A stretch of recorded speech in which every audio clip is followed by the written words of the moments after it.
Hello students, कैसे हैं आप सभी लोग। मैं पूरी उम्मीद करता हूं कि आप सभी लोग बढ़िया। मैं भी यहाँ पर मजे में।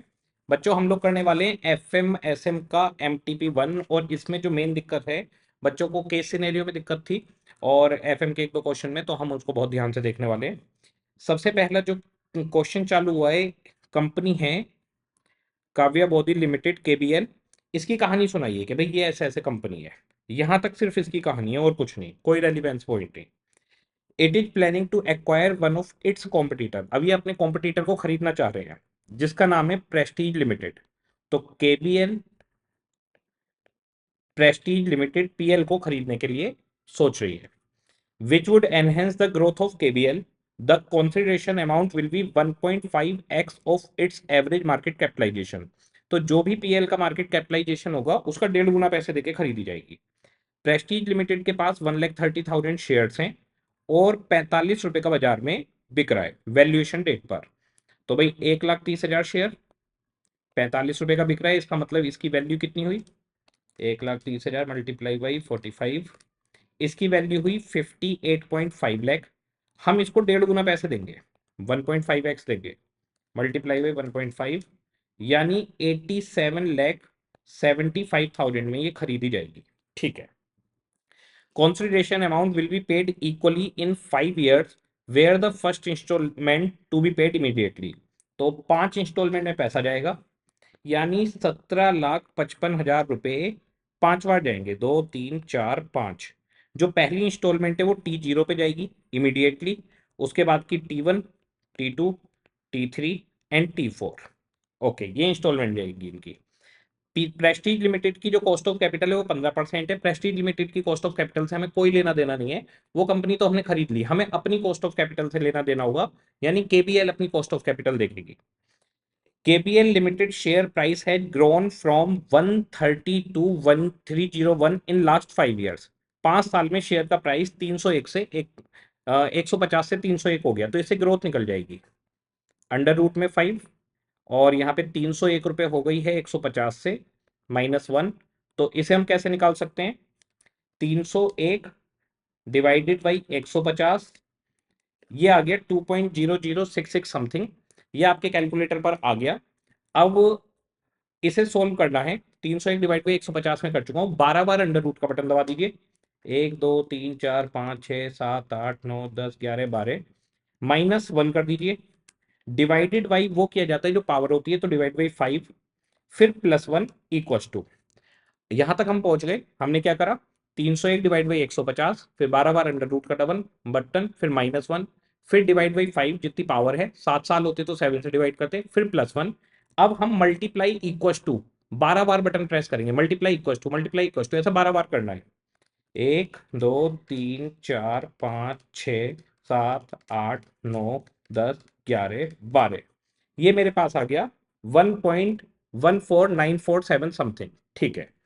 ये मेरी इस अंडर रूट की पूरी वैल्यू निकल आई इसकी, 1.14947, -1 बाहर है, तो मेरे पास आ गया 0.14947।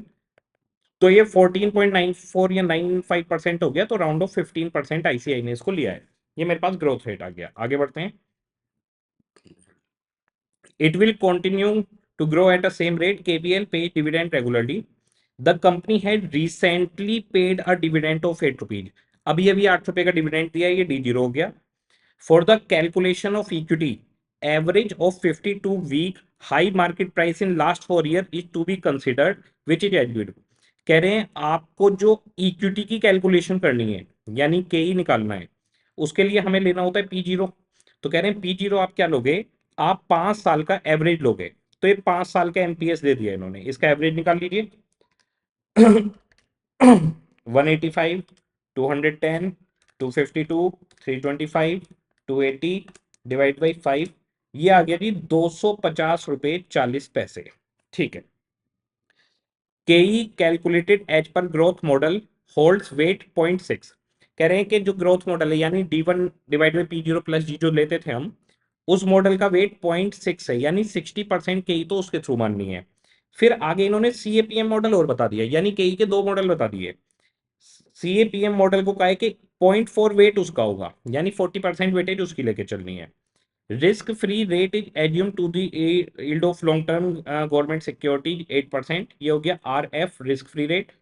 इसके बाद में market risk premium, market risk premium का मतलब है RM माइनस RF, दोनों दे दिए हैं, तो इन दोनों की कैलकुलेशन सीधी दे दी है 11%, रिस्क प्रीमियम सीधा आ गया, और बीटा फैक्टर है 0.78। तो अगर अब मैं यहाँ पर बात करता हूँ कि भाई पहले मेरे को के निकालना है, तो K equals to D1 divide by P0 plus जी।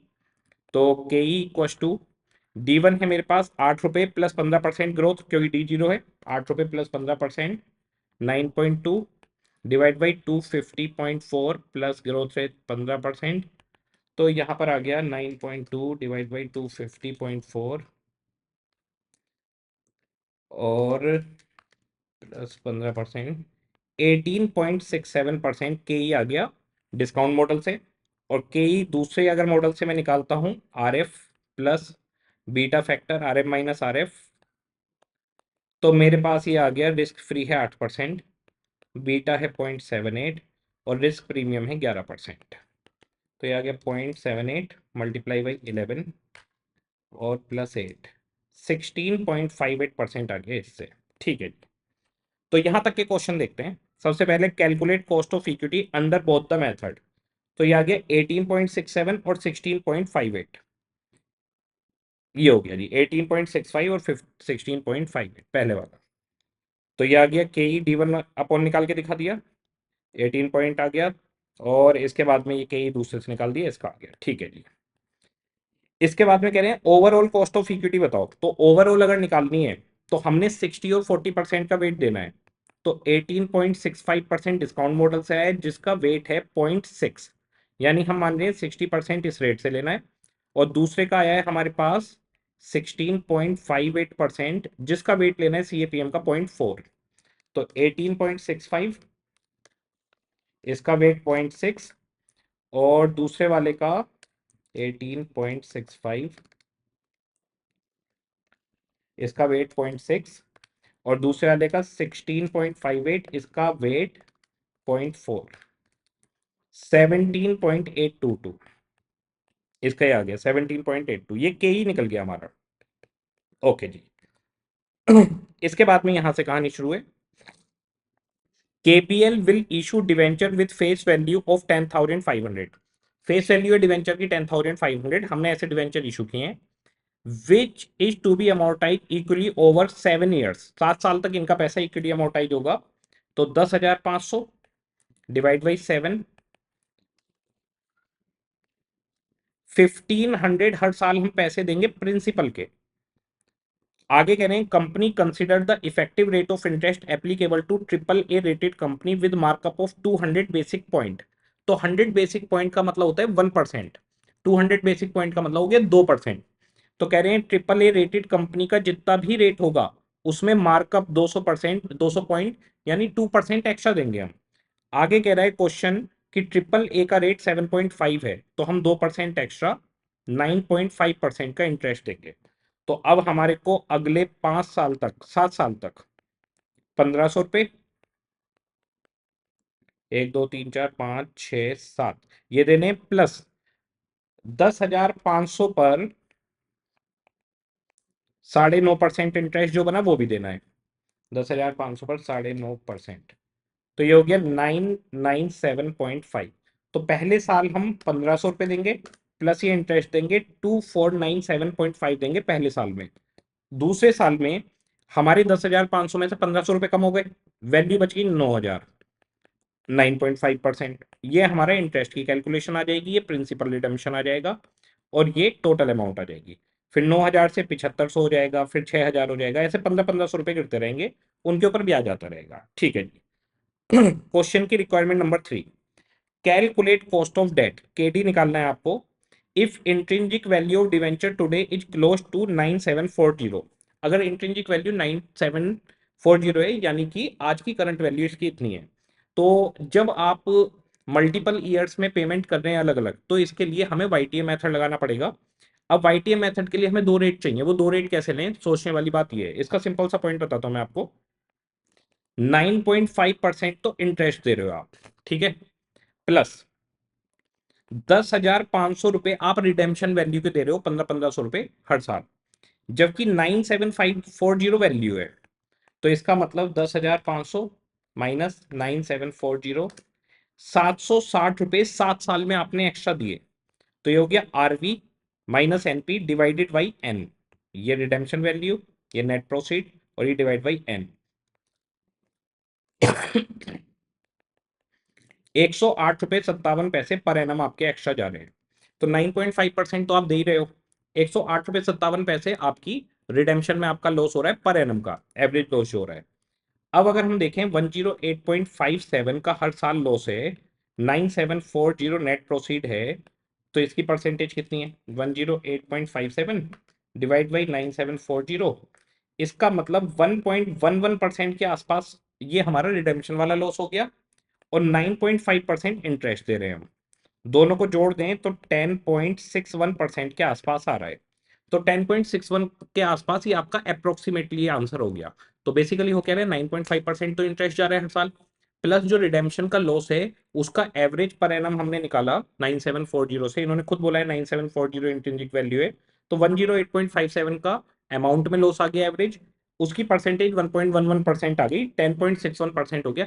इसका मतलब इसका जो रेट है ना, जो केडी आने वाला है वाईटीएम मेथड से, वो भी इसके आसपास ही आएगा। तो वो 9% भी हो सकता है, 10 भी हो सकता है, 12 भी हो सकता है, 14 भी हो सकता है, इसके आसपास घूमेगा। तो इसका तरीका क्या होता है, आप एक रेट ले लो इससे 1-2% कम, जैसे 8%, एक रेट ले लो इससे थोड़ा ऊपर, जैसे 13%। इन दोनों रेट से आप ये जो कैश फ्लो जा रहा है इसको डिस्काउंट कर दो, और आपके पास में जो दो डिस्काउंटिंग आप करोगे उससे नेगेटिव और पॉजिटिव एनपीवी आ जाएंगे। आइए देखते हैं किस तरह से। ओवरऑल कॉस्ट ऑफ कैपिटल आ चुकी थी, देखिएगा इन्होंने क्या करा, 1500, ये साथ में इंटरेस्ट जोड़ा, इन दोनों को जोड़कर ये अमाउंट हो गई जो जानी है। इसको इन्होंने 10% से डिस्काउंट करा, और 15, हम 8 और 13 से कह रहे थे, बात फर्क कोई नहीं पड़ता। ये वैल्यू आ गई 90340.13 और 8938.23। अब 9740 आज की इसकी वैल्यू है, वो दोनों में से हटा दीजिए, तो यहां पर 10340.13 माइनस 9740, 600 पॉजिटिव आ गए, और इसमें से 8938.23 माइनस 9740, ₹802 आपके नेगेटिव आ गए। एक नेगेटिव एनपीवी हो गया, एक पॉजिटिव एनपीवी हो गया। ठीक है जी, 10% से और 15% से। ठीक है, अब हमारे पास एक नेगेटिव एनपीवी है, एक पॉजिटिव एनपीवी है। अब हम इसका वाईटीए मेथड से आंसर निकाल सकते हैं। तो हमारे पास के डी इक्वस टू जो भी लोअर रेट है plus NPV lower rate divided by NPV lower rate minus NPV higher rate, और multiply by difference of rate ले लेंगे, हायर रेट और लोअर रेट का डिफरेंस। तो लोअर रेट यहाँ पर 10% है, एनपीवी लोअर रेट पर है आपका 600 पॉजिटिव, 600 माइनस माइनस प्लस हो जाएंगे 802, और यहाँ पर 5% हो जाएगा। तो हमारे पास 600 डिवाइडेड बाई 1402, और मल्टीप्लाई बाई करा मैंने इसको 5, ये हो गया 2.13 और 10, तो 12.13% के आसपास आ गया। इन्होंने इसको राउंड ऑफ 12% लिख दिया है, तो ठीक है 12% राउंड ऑफ आ गया, 12.14 वैसे इसका आंसर आ रहा है। इसके बाद में कह रहे हैं present value of purchase consideration, और दूसरा इन्होंने, अच्छा यहाँ पर fourth, calculate the WACC and amount of purchase consideration. तो परचेज कंसिडरेशन की अमाउंट तो हम निकाल चुके हैं, 87,75,000, ये तो आ चुकी है। WACC निकालनी है, तो WACC निकालने के लिए आपके पास एक तो ओवरऑल केई आ गया है, हमारे पास ओवरऑल केई आया था 17.82%, केडी आपने अभी निकाल लिया है, वो 12% आ गया है आपके पास, ये 12%। तो केडी है 12%, केई आपके पास ये लिखा हुआ है। अब इनका वेट, क्वेश्चन ने कहा है केबीएल लिमिटेड डेट इक्विटी का रेशो 30-70 रखता है, तो जो केडी का रेट रहेगा वो रहेगा 30/100, प्लस जो केई का रेट रहेगा वो रहेगा 70/100। तो निकाल लीजिए 17.822 मल्टीप्लाई बाई 0.7, और इसका 12 इंटू 0.3, ये हो गया जी 16.075%। तो 0708 ले लीजिए, ये आ गया 16.07 और 8775 परचेज कंसिडरेशन। फिर कह रहे हैं प्रेजेंट वैल्यू निकालिए परचेज कंसिडरेशन की, तो परचेज कंसिडरेशन की प्रेजेंट वैल्यू आपको निकालनी है। तो आपका कॉस्ट ऑफ कैपिटल कितना है 16.07। तो ये जो आप पैसा दे रहे थे 1755 दूसरी कंपनी को 5 किस्तों में, इसको आप डिस्काउंट करेंगे 16.07 से, तो टी जीरो की वैल्यू तो 1 आ जाएगी।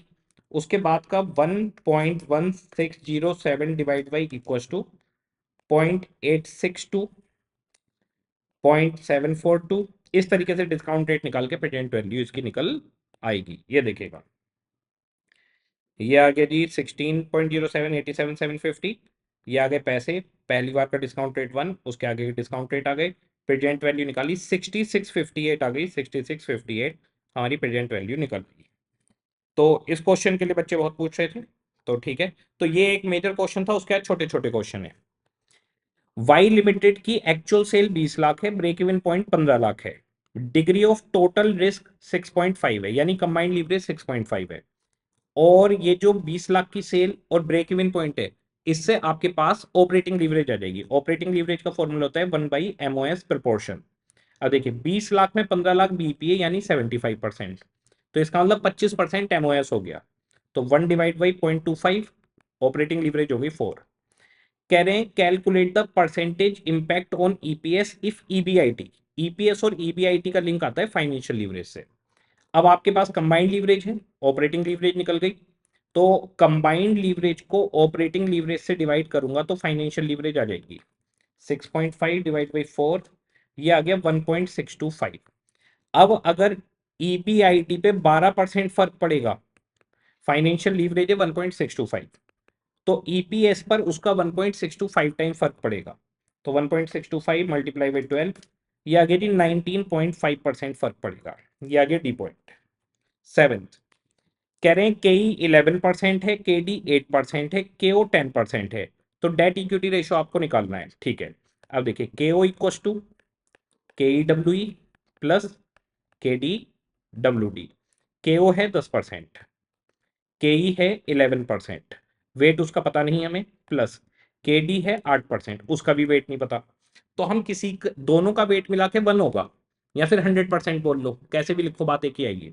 तो दोनों का वेट अगर 1 है तो किसी एक का वेट मान लो x और दूसरे का हो जाएगा 1 माइनस एक्स।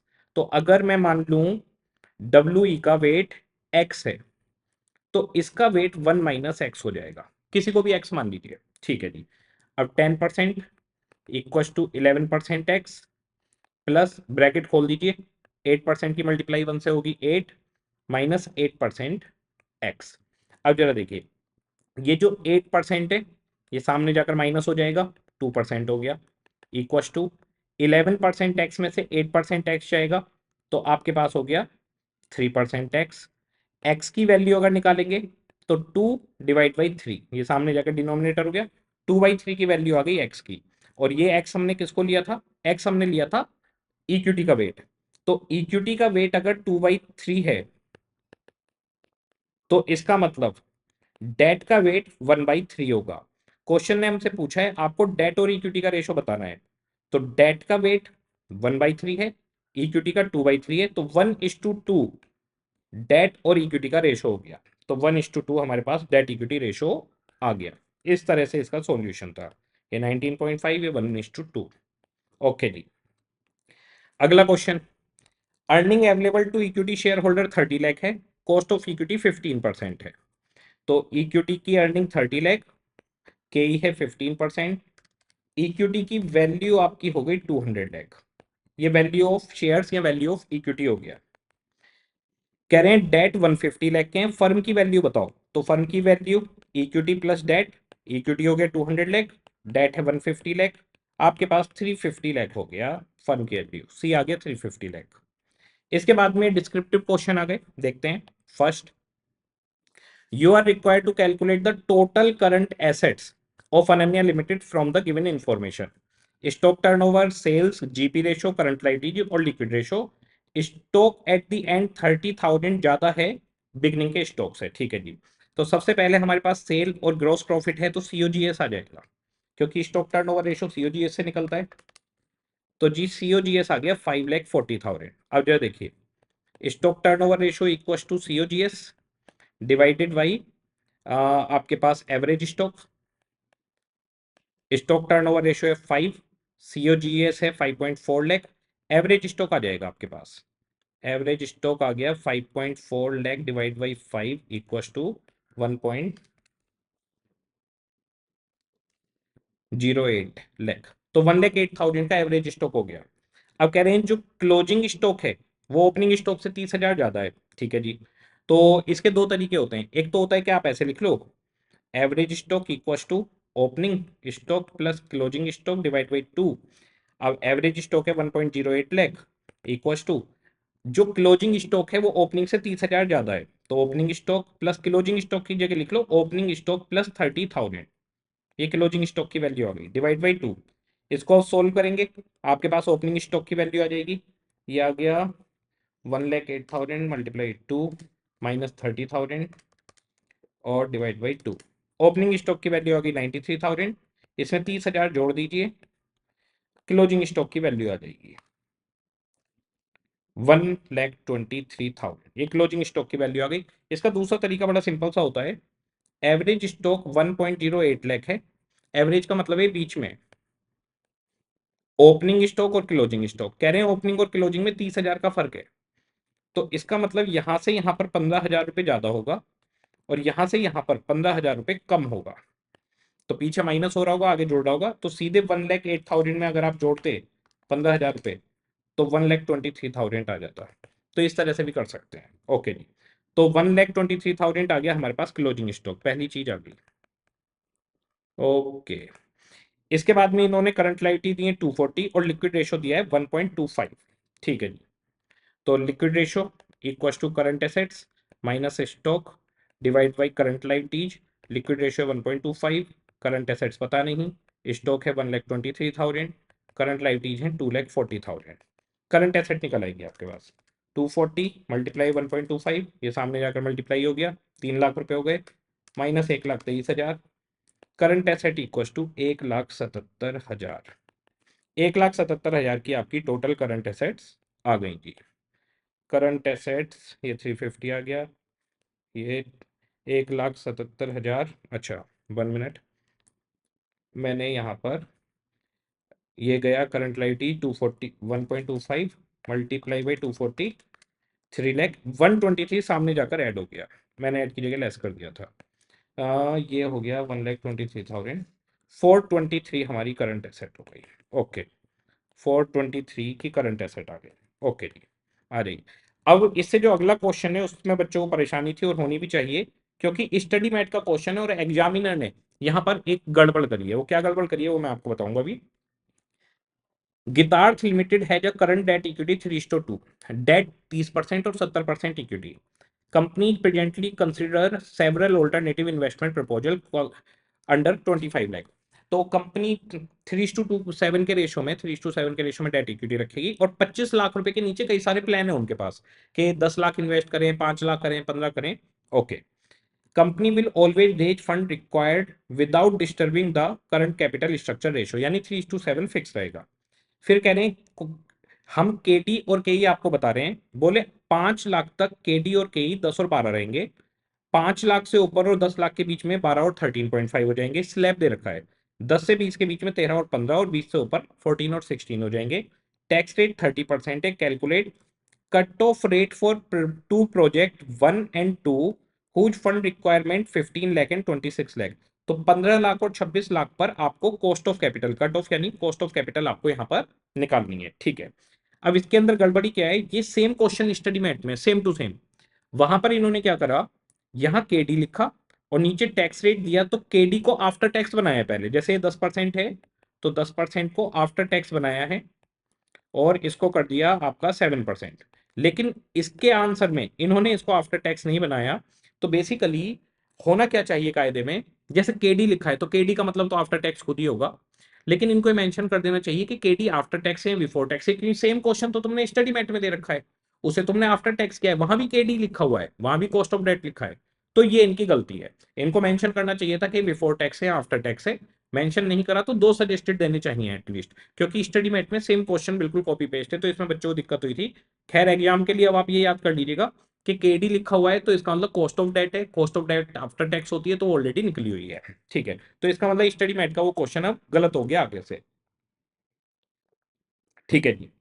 अब वो कट ऑफ रेट निकालना है, तो इसको निकालने का क्या तरीका है, जो देखिए यहां पर पहले 5 लाख पर केडी 10 और इक्विटी 12 है, इसका 0.3 और 0.7 वेट यही रहेगा, तो इनकी के आ गई 11.4, तो 5 लाख तक की के ओ 11.4 है। फिर 5 से 10 के बीच में 12 और 13.5 हो गए, इनकी 13.5 है, तो ये फर्स्ट आ गया यहाँ पर 5 लाख तक, यहाँ मैं यहाँ लिखता हूँ, ठीक है। फिर 5 से 10 के बीच में रेट हो गया 13.05, इसके बाद में ऐसे ही आगे रेट 14.4 और 15.4, 10 से 20 के बीच में और 20 से 25 के बीच में 14.4 और 15.4, ठीक है जी। अब क्वेश्चन आपसे क्या पूछा है जरा वो देखिए, 15 लाख और 26 लाख रुपए चाहिए तो कॉस्ट ऑफ कैपिटल कितनी होगी। अब जरा देखिए, अगर आपके पास में 15 लाख रुपए आपको चाहिए तो पहले 5 लाख, फिर 5 से 10 और फिर 10 से 20, इन तीनों के बीच का आएगा, तो पहले 5 लाख रुपए जो आप मंगवाओगे 11.4 के रेट से पहले 5 लाख आएंगे आउट ऑफ 15 लाख। दूसरे जो 5 से 10 के बीच के 5 लाख आएंगे वो 13.05% के रेट से आएंगे 5 आउट ऑफ 15 लाख। उसके बाद 14.4% के रेट से आएंगे, पैसे कितने चाहिए, सिर्फ 15 लाख, 5 लाख आ गए, फिर 5 से 10 के 5 लाख है, 5 लाख और चाहिए आउट ऑफ 15 लाख, इसे निकाल लीजिए आंसर आ जाएगा 11.4, 13.05, 14.4, 12.95 आ गया जी इसका, तो पहले का तो 12.95 आ गया।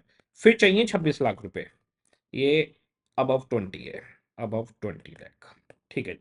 अब 26 लाख चाहिए तो कैसा आएगा, 11.4% से पहले 5 lakh out of 26 lakh plus 13.05 के रेट से अगले 5 लाख चाहिए, टोटल 26 लाख, फिर 14.4% के रेट से अगले 10 लाख, 10 से 20 10 लाख हो जाएंगे आउट ऑफ 26 लाख, और उसके बाद में 15.4 के रेट से 20 लाख तक तो अरेंजमेंट हो गया, 5 + 5 + 10 6 लाख रुपए और चाहिए आउट ऑफ 26 लाख। अब इनका निकाल लीजिए कितना आ रहा है, 11.4 into 5/26, 13.05 multiply by 5/26, 14.4 multiply by 10/26, और जी 15.4 मल्टीप्लाई बाई 6/26, ये आ गया जी 13.79। क्लैरिकल एरर मेरे से हो सकता है कोई हो गई हो, तो एक बार चेक कर लेते हैं कितना कितना आ रहा है इनका, 12.95 और 13.79, परफेक्ट है जी, दोनों बिल्कुल ठीक आ गए।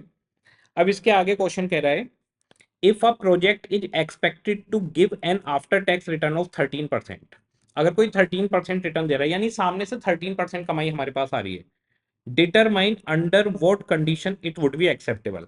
तो अगर आपको 13% रिटर्न मिल रही है सामने से, आपको जो प्रोजेक्ट है वो प्रोजेक्ट आपको 13% रिटर्न दे रहा है, तो जो आपकी केओ है वो 13% से ऊपर नहीं होनी चाहिए, तो वो इक्वल और लेस देन 13% होनी चाहिए, तभी इसको एक्सेप्ट करेंगे। इसके बाद में इन्होंने यहां पर कहा है कि if a project expected this is determine under what condition it would be acceptable, तो 13% से वो आपको कम रिटर्न ना दे, मतलब कॉस्ट ऑफ कैपिटल 13% से ज्यादा नहीं होनी चाहिए। इसके बाद में ये भी बताया कि कितने पैसे प्रोजेक्ट में आप ऐसे लगा सकते हैं, यानी कितना पैसा फाइनेंस करवा सकते हैं, वो बता रहा हूं मैं, वो इनका आंसर गलत है। अब इन्होंने इसके अंदर मिस्टेक क्या की है, वो मिस्टेक बताता हूं मैं आपको। देखो बेसिकली 15 लाख रुपए तक 12.95% की कॉस्ट ऑफ कैपिटल है, ठीक है, और 26 लाख तक 13.79% आ रही है। हमें चाहिए ऐसी अमाउंट के कितना इन्वेस्टमेंट कर सकते हैं जिस पर 13% हो, ना उससे ज्यादा ना उससे कम, ठीक है। तो ये बिल्कुल ऐसे है जैसे आईआरआर निकालते हैं, आईआरआर में भी तो ये होता था कि दो अलग अलग रेट और उसके ऊपर एनपीवी, यहां पर क्या हो गया, दो अलग अलग अमाउंट और उनके ऊपर के रेट। तो यहां पर हम क्या करेंगे, जो हमारी लोअर अमाउंट है वो है 15 लाख, ठीक है जी। 15 लाख तक तो 12.95 है, वहां से हमें 13 तक जाना है, तो कितना गैप है? 0.05% का गैप है। ठीक है, डिवाइडेड बाई यहां से 15 लाख से 26 लाख तक का कितना गैप है?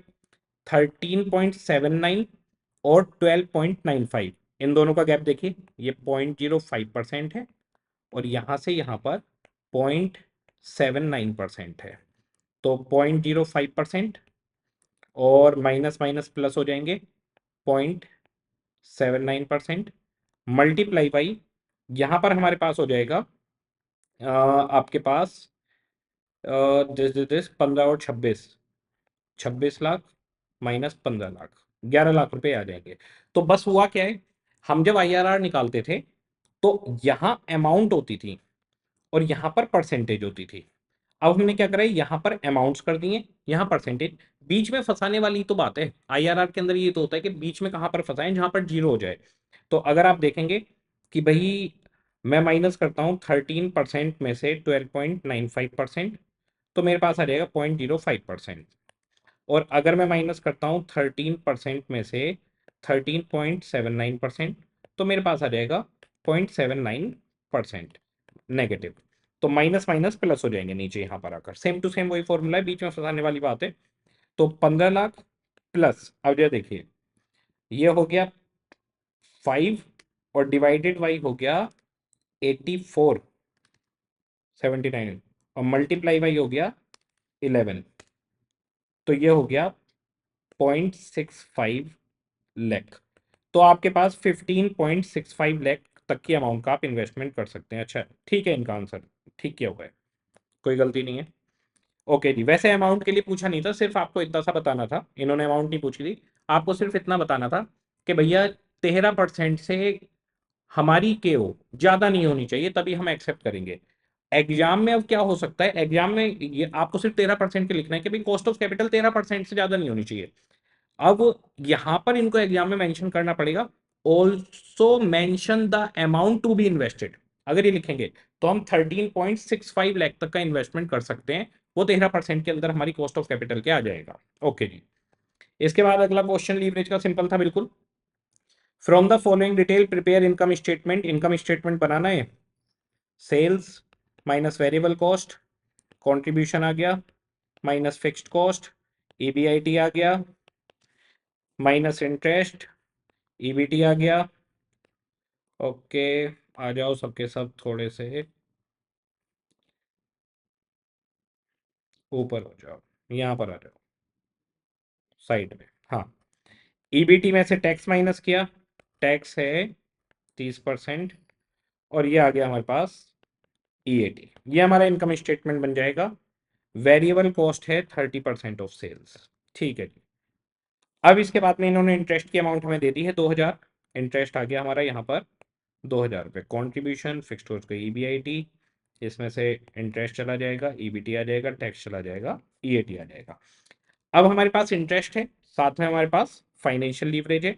तो फाइनेंशियल लीवरेज कहाँ से कहाँ तक आती है? ईबीआईटी और ईबीटी के बीच में।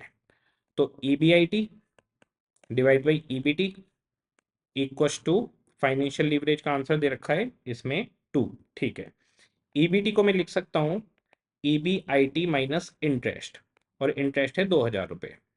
ये फिगर उठकर सामने मल्टीप्लाई हो जाएगी। तो EBIT equals to 2 EBIT minus 4000, minus का 4 इधर गया, प्लस का हो गया, ईबीआईटी यहाँ गया, माइनस हो गया, ईबीआईटी इक्वस टू 4000। लो जी, ईबीआईटी आ गया मेरे पास, ईबीआईटी आ गया 4000 रुपये, ईबीटी आ गया 2000 रुपये, टैक्स गया 600 रुपये, ईएटी हो गया 1400। अब इसके बाद में मेरे पास ऑपरेटिंग लीवरेज दी हुई है। ऑपरेटिंग लीवरेज ईबीआईटी से कंट्रीब्यूशन का लिंक करता है। तो contribution divide by EBIT equals to operating leverage 3 दिया हुआ है, ईबीआईटी है 4000, सामने गया, कंट्रीब्यूशन 12000 आ गया। 12000 का कंट्रीब्यूशन, 8000 की होगी fixed cost, balancing figure. 30% variable cost है, तो कंट्रीब्यूशन सेल का 70% होगा। 12000 को 70% से डिवाइड कर दीजिए, 12000 डिवाइड बाई 70%, 12000 डिवाइड बाई 70%, ये आ गई जी 17143 रुपये। और इसका 30% आ गया वेरिएबल कॉस्ट 5143। ये हमारा इनकम स्टेटमेंट बनकर तैयार हो गया और इसमें वेरिएबल कॉस्ट 75% है। 1 मिनट, वेरिएबल कॉस्ट 75 है, मैंने वो 70 लिख दी। वेरिएबल कॉस्ट 75 है, कंट्रीब्यूशन 25 है, कोई बात नहीं। कंट्रीब्यूशन हमारे पास 25 है, तो 12,000 रुपये 25% ऑफ सेल है, तो 12,000 डिवाइड बाई 25%, सेल आ गई 48,000 और ये 36,000 आ गया इसका आपका वेरिएबल कॉस्ट। ये हमारा 1400 तक इनकम स्टेटमेंट आ गया। इसके बाद में एक क्वेश्चन है, इसके अंदर बच्चे थोड़े से फंसे, वो मैं क्वेश्चन दिखाता हूँ। रिसीवेबल्स का क्वेश्चन था, फाइनेंशियल स्टेटमेंट दे दिया, इसमें share holder fund, non current liability जिसमें डेट है, करंट लाइबिलिटी 156 हो गई, एसेट्स में नॉन करंट एसेट, फिर करंट एसेट जिसमें डेटर है, ये दे दिए। ठीक है, एग्जिस्टिंग क्रेडिट टर्म 1/10 नेट 45 है और एवरेज कलेक्शन पीरियड 30 दिन दिया हुआ है। करंट बेड डेट 1.5% है और कंपनी 2/10 नेट 45 करना चाहती है। एक्सपेक्टेड है कि हमारी सेल 1/3 बढ़ जाएगी, बेड डेट 2% हो जाएंगे और एवरेज कलेक्शन पीरियड 20 दिन हो जाएगा। तो सिंपल क्वेश्चन है, इसके अंदर बच्चे बस कहां पर फंसे, इसमें सेल नहीं दी हुई थी। क्रेडिट पीरियड सप्लायर को 60 दिन का दिया जाता है और इसके आगे इन्होंने बता दिया कि इसमें ऑपरेटिंग एक्सपेंस है, वही 2 महीने 60 दिन एक ही बात है, वेरिएबल एक्सपेंस वगैरह सब कुछ इसके अंदर है। फिर कह रहे हैं अपॉर्चुनिटी कॉस्ट 15% से लेनी है, 50 और 80% लोग कैश डिस्काउंट अवेल कर रहे हैं एग्जिस्टिंग और नई स्कीम में, टैक्स रेट 30% है, कंपनी कंसीडर कर रही है वेरिएबल कॉस्ट को दिस और फंड ब्लॉक, बात खत्म। 360 दिन लेके क्वेश्चन करना है, आपको बताना है क्रेडिट टर्म बदले या ना बदले। अब हमारे पास आज की डेट में आप डेटर को उधार कितना दे रहे हो, 30 दिन का यानी 1 महीने का। डेटर कितने हैं, 1 लाख रुपए के बुक्स में, तो 1 लाख रुपए के डेटर हैं 30 दिन के उधार पर, तो 360 दिन के उधार पर यानी पूरे साल की सेल कितनी होगी, इसका मतलब पूरे साल की सेल 12 लाख है। इसका उल्टा, 12 लाख की सेल है तो 30 दिन के डेटर है तो 1 लाख के डेटर हो गए। ऐसे ही ये जो करंट लाइबिलिटीज हैं, इससे आपके पास आ जाएगी वेरिएबल कॉस्ट। कह रहे हैं कि सप्लायर 60 दिन का उधार देता है, तो 1,56,000 का उधार चल रहा है जो 60 दिन का है, तो पूरे साल का कितना होगा, या फिर ये 2 महीने का है तो पूरे साल का कितना होगा, 9,36,000। ये हमारी वेरिएबल कॉस्ट हो गई और ये हमारी सेल्स हो गई। तो क्रेडिटर में वेरिएबल कॉस्ट थी 60 दिन का उधार, उससे पूरे साल का निकाल लिया। डेटर में सेल थी 1 मंथ का उधार, उससे पूरे साल की सेल निकाल ली। अब हमारी एग्जिस्टिंग सेल्स की अगर हम बात करें, 12 लाख रुपए है, 12 लाख ऐसे लिख देता हूँ 0 0 बना के, ठीक है जी। वेरिएबल कॉस्ट हमारी 936 है, ओके जी। 12 लाख रुपए माइनस 936, 264 हो गया हमारे पास। अब हमारे पास cash discount, bad debt, credit admin दिए नहीं है, कैश डिस्काउंट आधे लोग ले रहे हैं और 1% का रेट है, तो 12 लाख रुपए का 1%, 12,000, आधे लोग ले रहे हैं, 6,000 रुपये हो गई कैश डिस्काउंट। इधर सामने ये एग्जिस्टिंग है, प्रपोज भी बना देते हैं। प्रपोज, प्रपोज में कह रहे हैं कि ये 1/3 बढ़ गया है सेल, तो 12 लाख रुपए की 1/3, 4 लाख, 16 लाख रुपए की सेल हो गई। वेरिएबल कॉस्ट भी सेम रेशो में बढ़ जाएगी, 1/3, 936 का 1/3 हो गया 312 और 936, ये हो गया जी 12,48,000 की वेरिएबल कॉस्ट माइनस 16 लाख, ये आ गया जी 352। इसकी कैश डिस्काउंट 80% लोग ले रहे हैं और 2% का रेट है, तो 16 लाख का 2% हो गया 32,000, 32,000 का 80% लोग ले रहे हैं 25,600 की इसकी डिस्काउंट आ गई। ठीक है जी। बैड डेट इन्होंने दिए 1.5% और 2%, तो जी 1.5% हो गया 12 लाख का 18,000 और 2% हो गया इसका 32,000। ठीक है जी, ये हमारे पास आ गया एक्सपेक्टेड बेनिफिट 264 माइनस 6,000 माइनस 18,000 240, और ये हो गया जी 352 माइनस 25,600 माइनस 32,000 294,400। इसके बाद में इसमें से माइनस होगी अपॉर्चुनिटी कॉस्ट। अपॉर्चुनिटी कॉस्ट 15% के रेट से है, एवरेज कलेक्शन पीरियड अभी 30 दिन है, आगे जाकर 20 दिन हो जाएगा। ठीक है जी, तो अपॉर्चुनिटी कॉस्ट हमारी आ गई 9,36,000 और 1248 पर 936, 15%, 30 दिन, और यहाँ पर 1248 और 15%, 20 दिन। ठीक है जी, दोनों की अपॉर्चुनिटी कॉस्ट निकाल लीजिए। 936 इंटू 15% इंटू 30 डेज, ये हो गया जी 11,700। और ये हो गया 1248 इंटू 15% इंटू 20/360, ये हो गया जी 10,400। ये हमारे पास आ गया net benefit. Net benefit 240 minus 11,700, 228,300 और 294,400 माइनस 10,400, 284। अब इसमें क्वेश्चन में टैक्स दिया हुआ है 30%, टैक्स माइनस करेंगे, नेट बेनिफिट आफ्टर टैक्स आ जाएगा। 30% का टैक्स रेट गिवन है क्वेश्चन में। तो जी टैक्स हो गया इसमें इंटू 30%, 85,200 का टैक्स यहाँ पर हो गया, माइनस इक्व टू 198,800 और 228,300 इंटू 30%, 68,490 का टैक्स यहाँ पर हो गया, माइनस इक्व टू 159,810। ये इनके नेट बेनिफिट आ गए।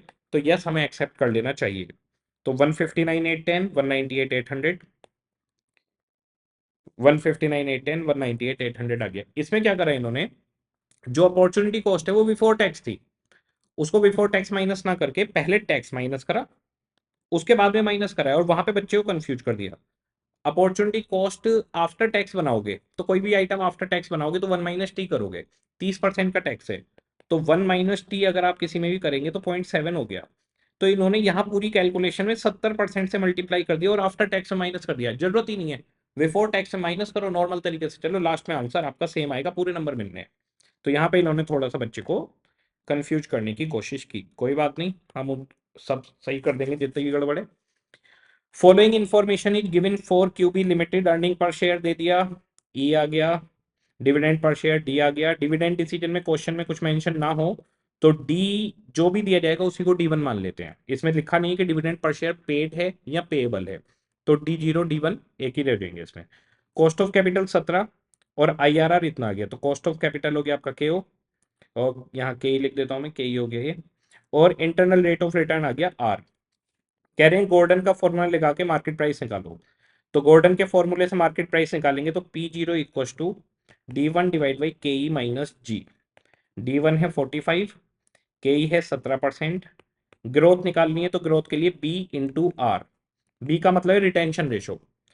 180 में से 45 रुपए दिए हैं, 45 रुपए 180 में, तो इसका मतलब 25% आप पे कर रहे हो, तो 75% आप रोक रहे हो, तो रिटेंशन रेशो 0.75। आर है आपके पास 20%, 0.2, ये हो गया आपका 15% आपका ग्रोथ रेट हो गया जी। ठीक है जी, तो ये 15% यहाँ पर माइनस हो गया। 45 डिवाइड बाई 2%, 2250 रुपये, बड़ा सही महंगा शेयर है अभी। तो ये 2250 रुपये का शेयर हो गया एज पर गोल्डन, 2250। ठीक है जी। इसके बाद में दूसरा कह रहे हैं जी कि वोल्टर के इससे बताओ, तो वोल्टर के हिसाब से P0 या P इक्व टू जितना भी आप डिविडेंड दे रहे हो प्लस जितना आप रिटेन कर रहे हो, R बाई के डिवाइडेड बाई के। तो जी हम 45 रुपए का डिविडेंड दे रहे हैं, 180 में से 45 दिए, बाकी रोक लिया, जो रोका उस पर 20% कमाएंगे, और के है हमारे पास 15%, डिवाइड बाई 15%।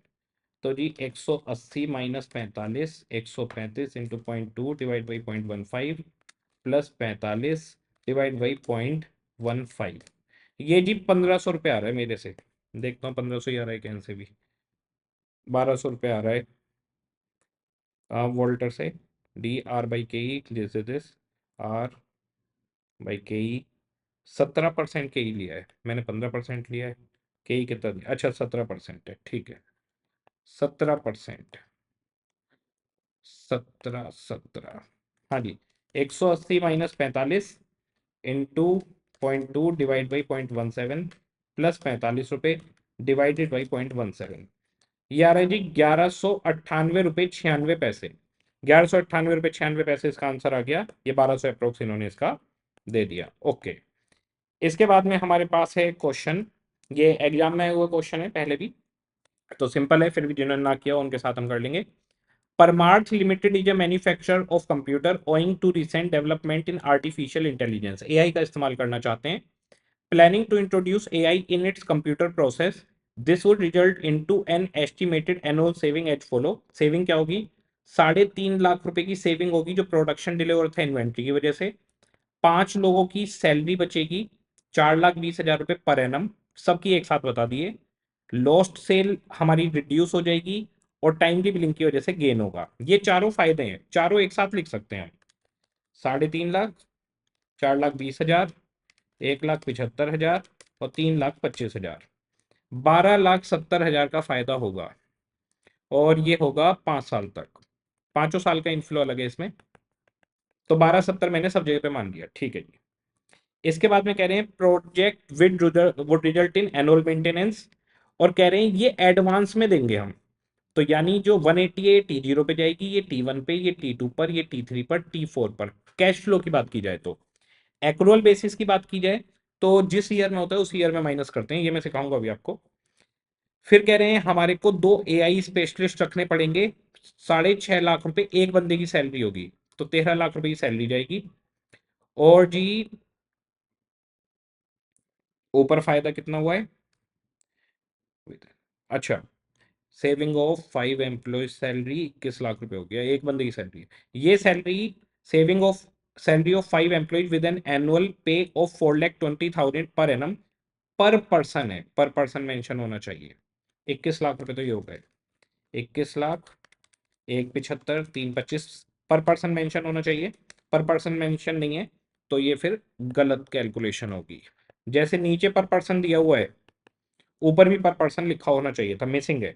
जो एग्जाम में क्वेश्चन आया था उसमें पर पर्सन लिखा हुआ था, जैसे यहाँ पे पर पर्सन लिखा हुआ है। ठीक है, तो अब हमें एआई के लिए चलाने के लिए 2 स्पेशलिस्ट रखने पड़ेंगे, 13 लाख रुपए होने देंगे।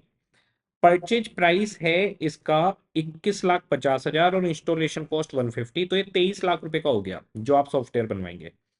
75% of the total value for depreciation would be paid in the year of purchase, तो डेप्रीशिएशन के लिए पूरे 23 लाख अवेलेबल होंगे वो परचेज पर, यानी इसका 75% तो स्टार्टिंग में दे देंगे T0 पर, और बचा हुआ 25% फर्स्ट ईयर में देंगे यानी T1 पर।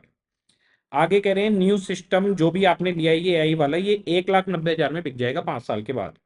This is the only asset in block for income tax purpose. इसके अब ये जो एसेट है ये अकेली एसेट है, कोई पुरानी एसेट नहीं है, इसके बाद में कोई एसेट नहीं होगी, तो ब्लॉक खत्म हो जाएगा। तो ब्लॉक खत्म होने पर अगर कोई भी कैपिटल गेन या लॉस होगा तो उस पर आपको टैक्स देना पड़ेगा।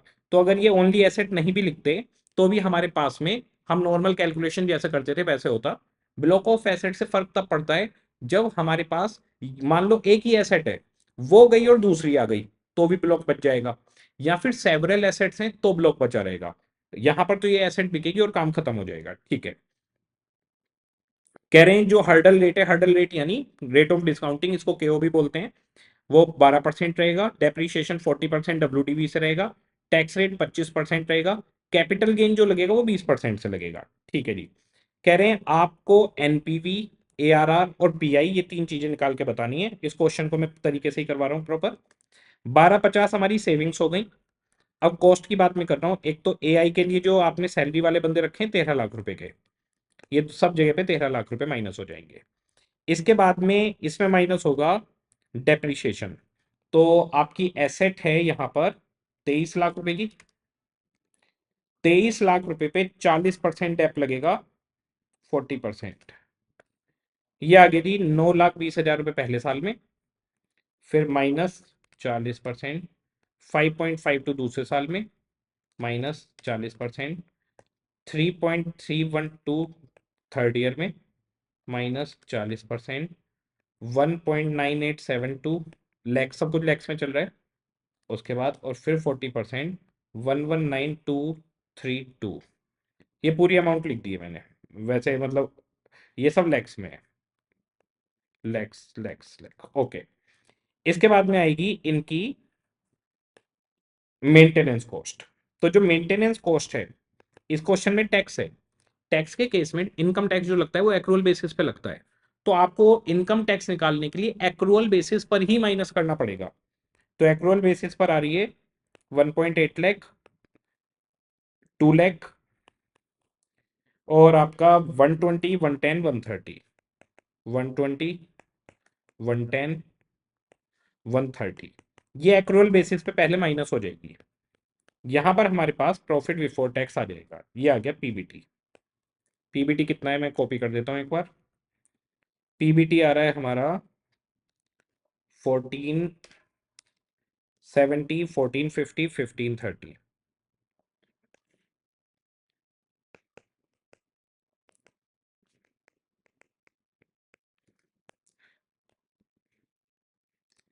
1530, 1540।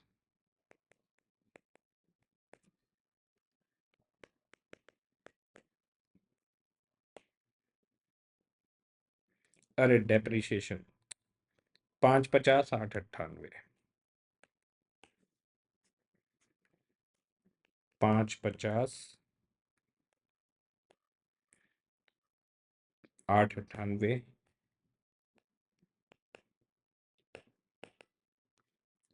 इसी तरीके से आगे का चलता रहेगा।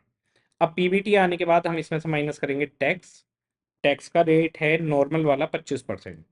तो 25% टैक्स यहाँ पर माइनस करें, 5,50,000, 25%, 137,500। और ये हमारे पास प्रॉफिट आफ्टर टैक्स आ जाएगा 412,500। और 8,98,000 में हमने माइनस करा 25%, 224,500 माइनस करके आ गया 673,500। ठीक है, इस तरह से इन सब का पीएटी आ जाएगा। अब देखिए क्या होगा, यहां पर समझने वाली बात है। मेंटेनेंस एडवांस में जा रही है, हमने यहां पर एक्रूअल बेसिस पर माइनस की है।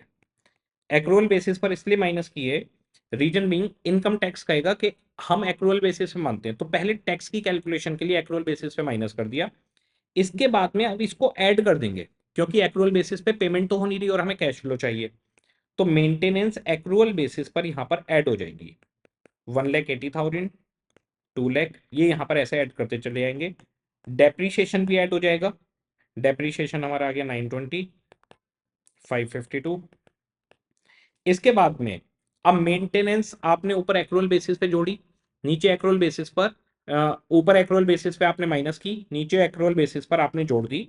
ऊपर माइनस की थी टैक्स की कैलकुलेशन के लिए, नीचे प्लस कर दी क्योंकि एक्चुअल में पेमेंट एक्रूअल बेसिस पर नहीं हो रही है, इफेक्ट खत्म हो गया। ठीक है जी। अब मेंटेनेंस एक्चुअल जिस टाइम पे हो रही है वो माइनस होगा।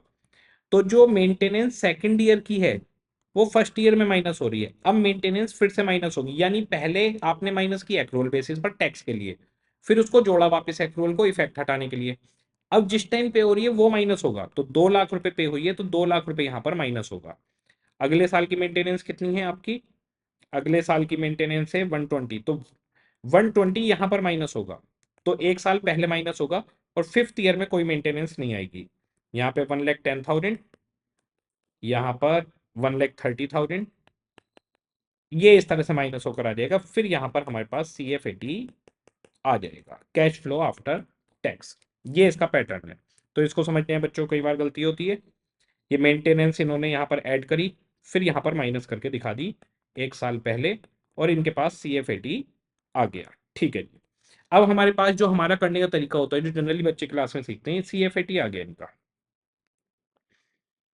1312,500, 1305,500, 1240,300, 1184,680, 12,99,808, 81, T2, 3, 4, 5 ईयर में ये कैश फ्लो आ गया। ठीक है जी, ये CFAT इनका निकल कर आ गया। फिफ्थ ईयर में हमारे पास सैलवेज आएगी। अब सैलवेज के लिए आपको क्या करना पड़ेगा, आपको देखना पड़ेगा 23 लाख की मशीन ली थी, उस पर 40% से डेप आपने लगाया 5 साल तक। तो इसको एक ही बार में आप निकालना चाहते हो, तो इसका तरीका क्या होता है, 23 लाख मल्टीप्लाई बाई 1 - 0.4 पावर 5, तो 0.6 दो हो गए, 3, 4, 5 मल्टीप्लाई बाई 23 लाख।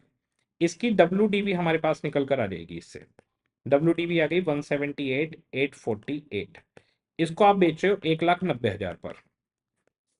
तो 1,90,000 पर आप बेच रहे हो तो गेन हो गया 11,152 रुपए का प्रॉफिट है आपको बेचने में, क्योंकि आप ओनली एसेट ऑफ ब्लॉक में अब ब्लॉक खत्म हो जाएगा। तो आपको इस पर कैपिटल गेन टैक्स देना पड़ेगा। कैपिटल गेन टैक्स क्वेश्चन ने बोला है 20% है, ये आपका कैपिटल गेन टैक्स 20% यहाँ पर आ गया। तो कैपिटल गेन टैक्स 20% इस पर हम निकालेंगे तो ये आ गया 2230.4। तो 2230 का टैक्स आपको पे करना पड़ेगा। तो अब देखिए आपके पास पैसे कितने आएंगे, 1,90,000। टैक्स कितना देना है, 2230। तो नेट आपकी जेब में 1,90,000 माइनस 2230, 1,87,770 आपकी जेब में सैलवेज आ जाएगी। तो सैलवेज के लिए आप लिखेंगे 1,87,770, नेट सैलवेज हमारे पास आ गई। अब इनके डिस्काउंटिंग रेट ले लेंगे हम, 0.8929, 0.7972, 0.7118, 0.6355, 0.5674 और फिफ्थ ईयर ही इसका है 5674। ठीक है जी, ये हमारे पास आ गया। अब जरा देखिए T0 पे और T1 पर एक पैसा गया है। T0 पर 23 लाख का 75% पैसा गया है। तो 23 लाख रुपए का 75% यहां चला गया, 17,25,000 रुपए यहां पर चले गए, डिस्काउंटिंग फैक्टर 1। और इसका 25% अगले साल गया 5,75,000, इसका डिस्काउंटिंग फैक्टर 0.8929। तो हमारे पास ये शुरुआत में पैसा गया है। तो 17,25,000, ये तो आ गए 17,25 पैसा गया, 0.8929 मल्टीप्लाई बाई 5,75,000, ये आ गया 5,13,418। ये हमारे पास 5,13,418 और 17,25,000, 22,38,418, ये हो गई पीवी ऑफ आउटफ्लो। बेसिकली इसमें पीआई भी निकालना है, एआरआर भी निकालना है और एनपीवी। तो पीवी ऑफ आउटफ्लो और इनफ्लो अलग लिख रहा हूं मैं। इसके बाद में जो हमारी एक मेंटेनेंस का खर्चा है, एक मेंटेनेंस का खर्चा है हमारा फर्स्ट ईयर का, जो T0 पे गया होगा। अब ये माइनस के 1,80,000 है। अब बच्चा क्या करता है, इसको आउटफ्लो में जोड़ देता है कि 1,80,000 जा रहे हैं। मैं आपको बता दूं, पीवी ऑफ आउटफ्लो में सिर्फ कैपिटल एक्सपेंडिचर जाता है, capital expenditure including working capital. तो कैपिटल एक्सपेंडिचर हमारे पास जो हमने एआई खरीदा था वो है, वर्किंग कैपिटल इसमें कोई थी नहीं, सिर्फ उसका आएगा। अब जो हमारे T0 पे मेंटेनेंस के पैसे गए वो ऑपरेटिंग एक्सपेंस है। तो जो हमारी सेल्स है, हमारे जो भी रिवेन्यू है, जो भी हमारे खर्चे हैं, वो सारे के सारे पीवी ऑफ इनफ्लो में आते हैं। तो यहीं पर T0 में 1,80,000 एक नेगेटिव आएगा 1 के रेट से, डिस्काउंटिंग रेट 1 है, T0 पे गया है। और यहां पर अब निकल कर आ जाएगा 180 नेगेटिव, ये पीवी ऑफ इनफ्लो का हिस्सा है। तो जो T1 पे माइनस होना था वो T0 पे जा रहा है, तो माइनस में दिख रहा है, हिस्सा इसी का बनेगा।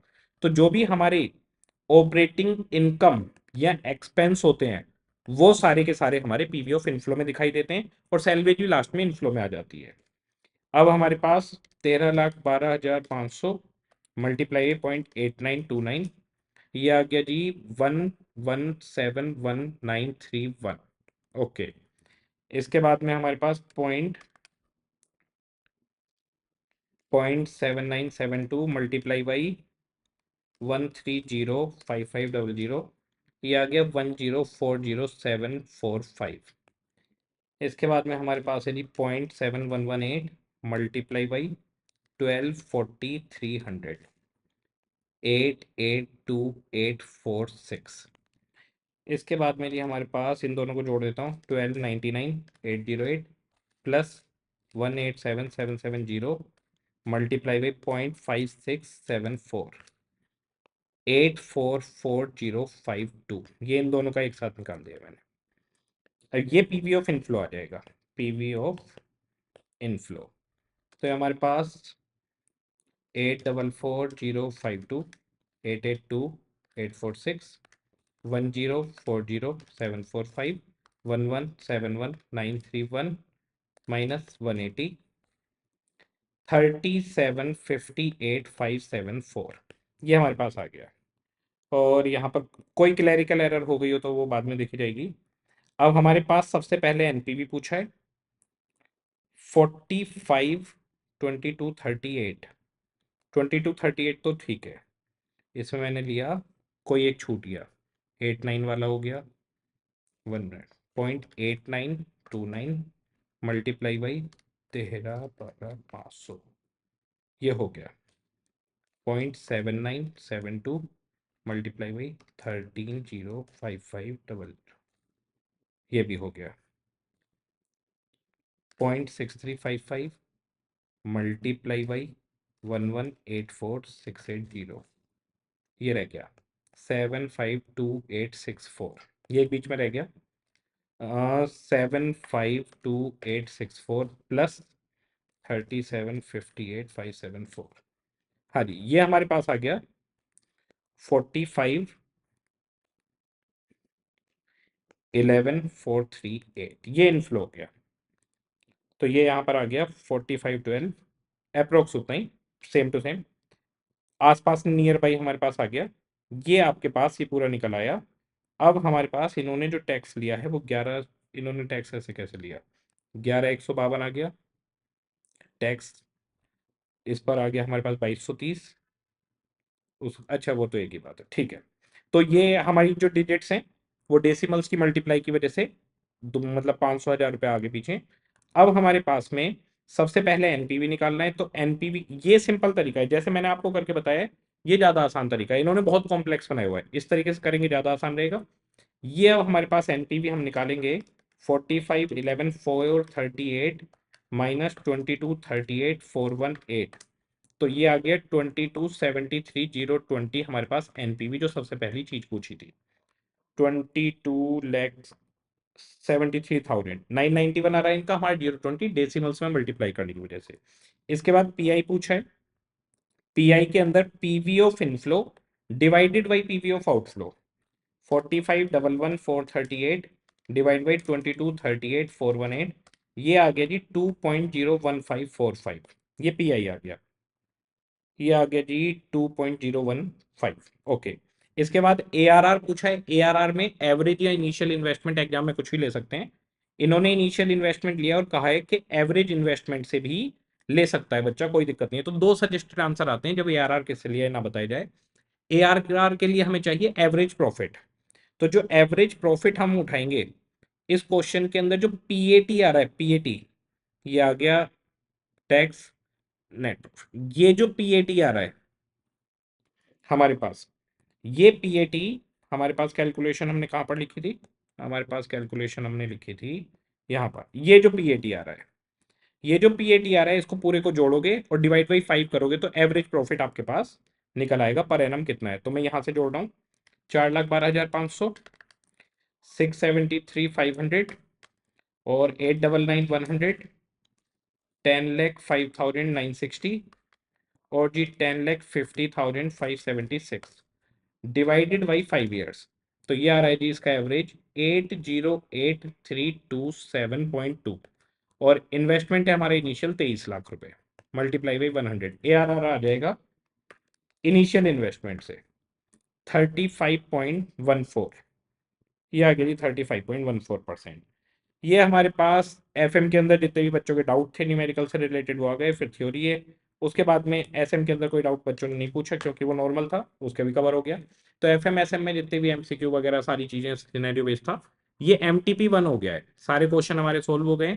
एमटीपी 2 और आपके जितनी आरटीपी वारटीपी सब यूट्यूब चैनल पर मिल जाएगी, तो चैनल को सब्सक्राइब जरूर करें। ओके जी, सभी को टाटा बाय बाय।